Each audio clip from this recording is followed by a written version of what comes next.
So take a moment to cover your eyes. We'll be entering into the second round of this manifestation.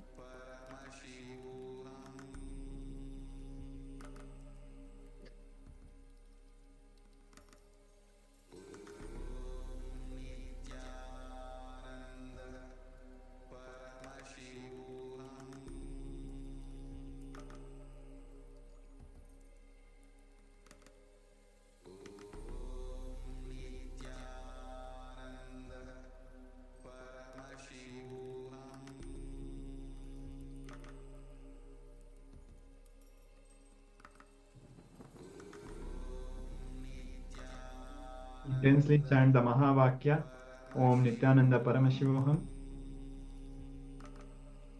Understand, Bhagwan Paramashiva himself has come down as our beloved Guru, the Supreme Pontiff of Hinduism, Bhagwan Sri Nityananda Paramashiva. Connect with Swamiji. Understand you are Bhagwan Sri Nityananda Paramashiva. Any other identity is delusion. Just drop it. Intensely chant and reverberate with the Mahavakya.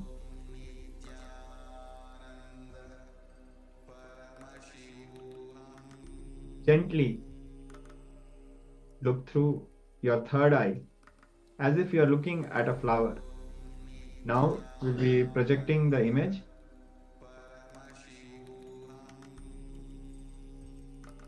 So let's begin this manifestation. Nityananda Paramashivoham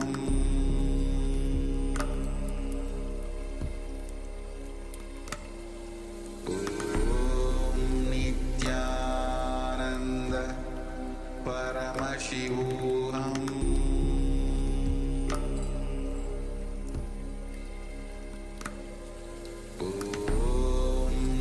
Nityananda Paramashivoham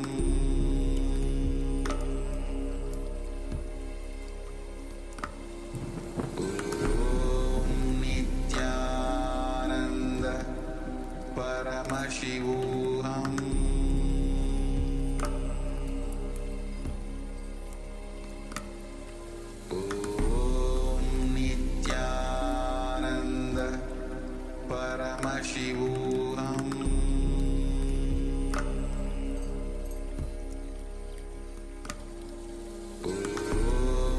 Nityananda Paramashivoham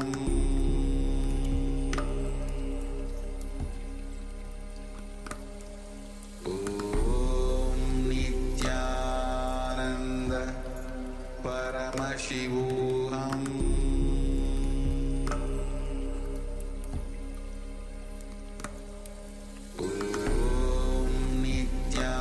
Nityananda Paramashivoham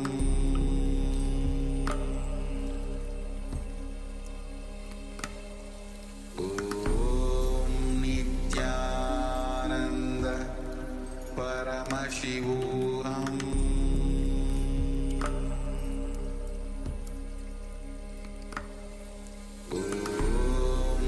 Nityananda Paramashivoham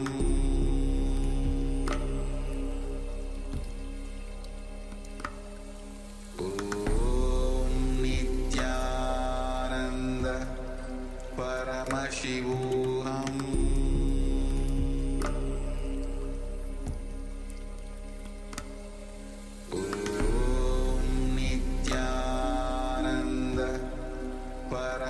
Paramashivoham Nityananda Paramashivoham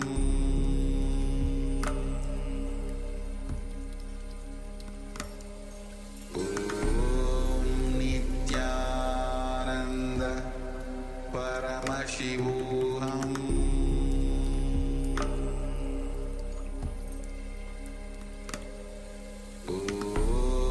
Nityananda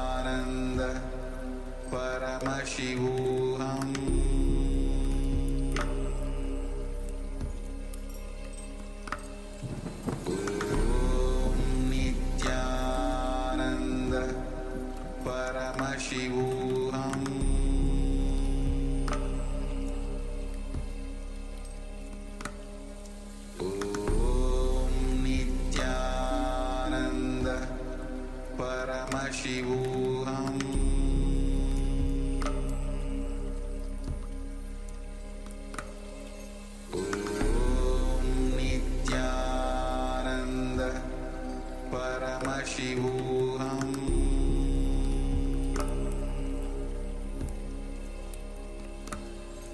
Om Nityananda Paramashivoham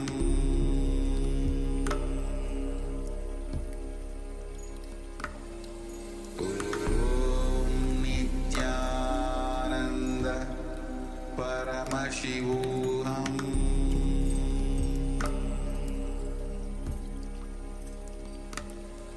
Om Nityananda Paramashivoham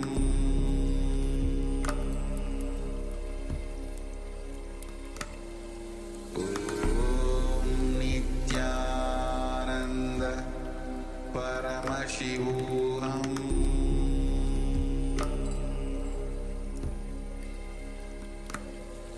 Om Nityananda Paramashivoham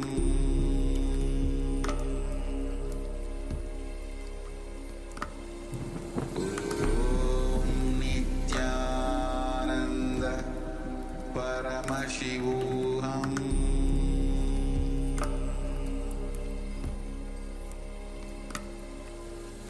Om Nityananda Paramashivoham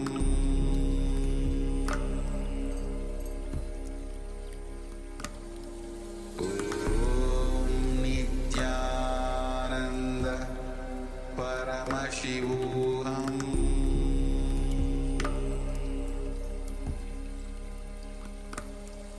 Om Nityananda Paramashivoham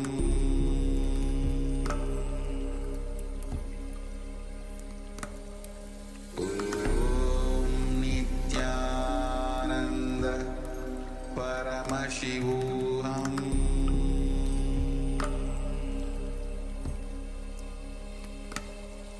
Om Nityananda Paramashivoham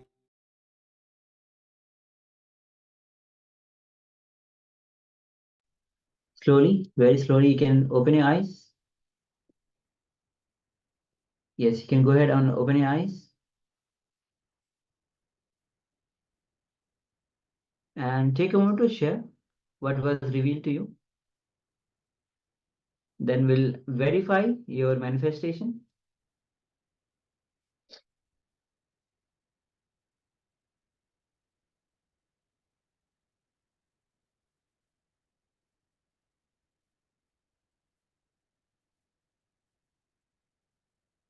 So today we'll be receiving Vishwarudha Murti Darshan. As today we have gone through how pain affects your life, how to go beyond the pain. Pain is one thing, whether it is physical or mental. It bothers us again and again, and it restricts our possibility. We don't take so many steps that we could have taken if pain was not there. We could have manifested so much in our life if pain was not there. In terms of in various dimensions, we could have manifested if just one thing, pain was not there in our life. So today we'll be receiving initiation from Bhagwan himself about the pain, how to go beyond the pain. We have one sharing from Nitya Paramashakti, ocean, octopus, brown, stone, lion. Okay, thank you for sharing, Ma.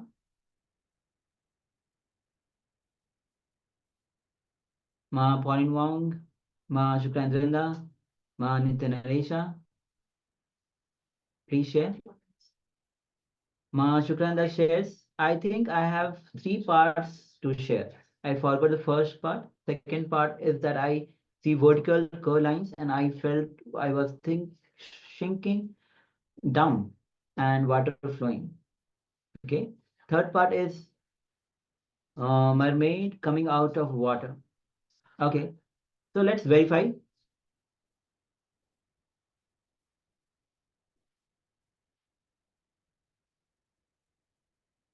As you can see, it's a mountain. In most where it's the mountain Kilimanjaro in Tanzania, Africa. And you can see two giraffes in front, trees, a lot of trees in front. And the top of the mountain is covered with the snow. So thank you for sharing all.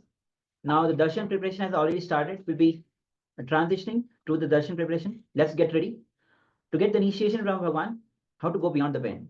So let's get ready. Swamiji said, I am declaring no pain, no suffering. That's it. That's all you need to do. I see many of you with wide smiles. Just declare right now. Can I request all of you? Post it now. Post it here in the chat. Declare whatever pain, whether it is, see, today we learned about the 5 types of pain. Can I request you all to post here? What are the 5 types of pain? Physical pain. Second one, mental pain. Physical pain, it's very easily understandable. This is your physical body. You get any pain, that's called as physical pain. Second, mental pain. Your ego is hurt. Your identity is hurt. Then that's called as mental pain. Third, emotional pain. Emotional pain means anything that is affecting your emotions, like somebody cheated upon, someone broke your trust, someone let you down, hurt your emotions. Fourth pain is psychological. Psychological pain means any pain where it makes you have guilt inside, something that makes you feel guilty, something that makes you feel like giving up, hopeless. Fifth is conscious pain. This is where from your very being you feel like the whole life itself, you have something against the entire life, where you experience deep trauma, deep pain that's coming from your very being. Now, courageously, boldly declare complete completion with all these 5 types of pain. Surrender it to Swamiji. Boldly declare no pain, no suffering. I am declaring no pain, no suffering. My Guru, Swamiji, has told. He has declared there is no pain, no suffering. Understand, even as if something is trying to fool you, delude you, trying to make you believe that, oh, pain is real, suffering is real. Don't worry. Swamiji will just put his jata and just pull you out. You don't have to go through the suffering. He is there for you. He is continuously protecting you. You do not need that pain. Even your physical pain. How many of you here have seen so many times, even like, you might have been suffering from this pain for the last 20 years, 30 years. Just one prayer to Swamiji. Swamiji heals you and you're just healed. There is no question of pain after that. How many of you have experienced it? Absolutely, so many of you. Actually, there are people who were having chronic pains, and just with one blessing of Swamiji, got healed out of 20 years, 30 years of pain. Understand? Just make it as a declaration. Don't bother about anything else. Swamiji will just liberate you from all that pain. Ma Denise, you're saying work in progress. This is not something to be in progress about. Just declare. See, understand? Whenever we are waiting for it to become our cognition, it's not just it'll by the time it even starts to becoming your experience, you would have become old. Probably it will take a few lifetimes. Why waste that much time? You have Paramashiva. Understand? We are all too blessed. We are like the most luxurious beings because we have Cosmos, Paramashiva here with us. He has declared, Swamiji has clearly declared, that's all we need. We do not need any other conviction beyond that. Just even if you